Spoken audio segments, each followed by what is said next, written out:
Sun was bright as usual.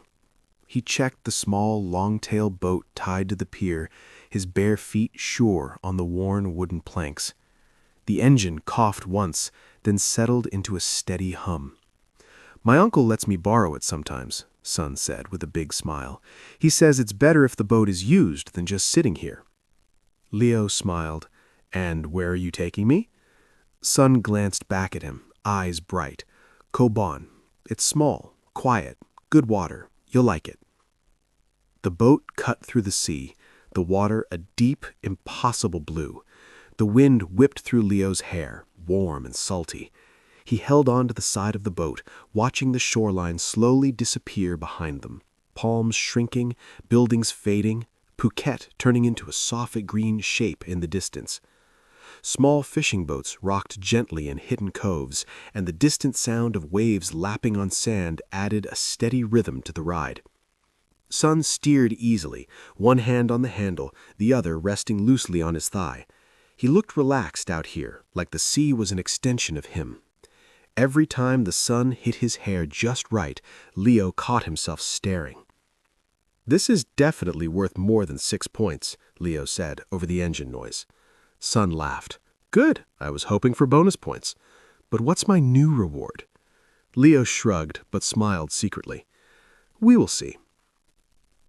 As they approached Koh Bon, the water grew clearer, shifting from blue to turquoise. Rocks appeared beneath the surface, coral shapes even visible from the boat.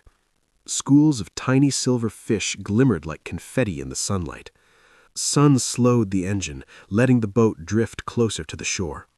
The island was quiet, no crowds, just trees, sand, and the gentle sound of water. A few small crabs scurried across the sand, disappearing into tiny burrows, and birds called from the treetops. Leo took a deep breath of salt and warmth, feeling completely at ease. They tied the boat and stepped into the shallow sea, the water cool against their legs. Leo hissed softly at the temperature, then laughed. "That's refreshing," he admitted. "Told you," Sun said, already reaching for snorkeling gear. "Come on, you can see everything here." The moment Leo put his face into the water, the world changed. Fish flickered past in flashes of color, yellow, blue, silver. Coral stretched below him like a living city. Sun swam nearby, pointing things out, occasionally diving deeper just to resurface with a grin, water dripping from his hair. Leo noticed tiny anemones swaying in the currents, and for a brief moment felt like he'd slipped into another world. At one point, Sun disappeared beneath the surface longer than usual.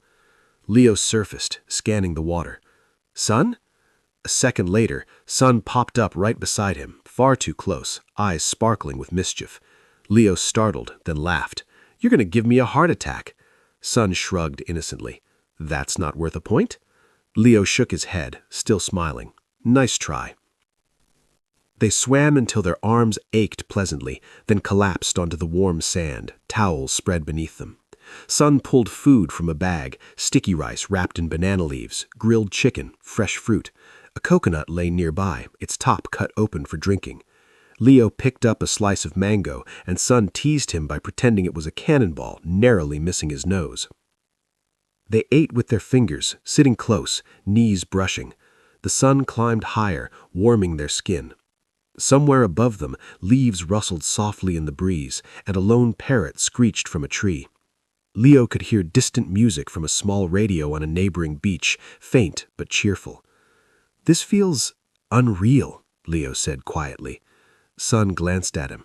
"In a good way?" "Yes, in a way I didn't know I needed." Sun didn't tease him this time. He just nodded, a small smile playing at the corners of his mouth. They spent the afternoon swimming, floating on their backs, talking about nothing and everything. Sun told stories about growing up near the sea, about learning to swim before he could properly ride a bike.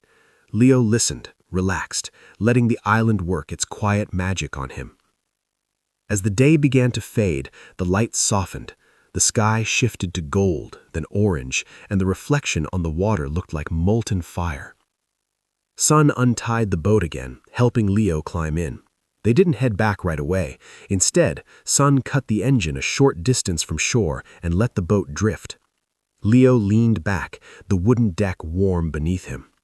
The sea was calm now, almost glassy, dotted with tiny reflections like scattered diamonds.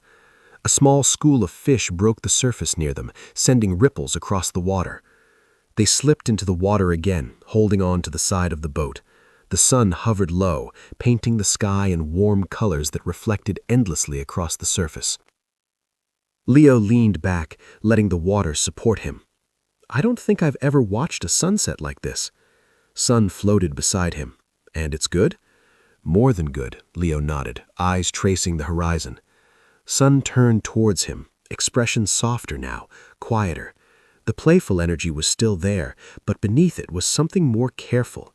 Leo felt a tingle at the brush of Sun's hand, lingering slightly against his own. I'm glad you came, Sun said. With me. Leo met his gaze. The world felt very small in that moment, just water, sky, and the space between them. I am too. They drifted closer without really deciding to. Leo could feel Sun's arm brush against his, the warmth of his skin, even through the water. The waves gently rocked them, making the moment feel suspended. A lone seagull called somewhere far away. For a moment, neither of them spoke. Then Sun smiled, just slightly. So, do I still need points? Leo laughed softly. No. Sun smiled. Good. And what's my reward? Leo moved closer, really close. Their noses almost touched. Tiny drops of water clung to Sun's eyelashes, and Leo felt a flutter in his chest at how soft he looked. The kiss was gentle and brief, warm like the sunset around them. Nothing hurried, nothing complicated. The water lapped around them, the last light painting everything in gold. When they pulled back, Sun was smiling again, that familiar bright smile, only softer now. Leo rested his forehead against Sun's, heart steady and calm. This was the best sunset ever.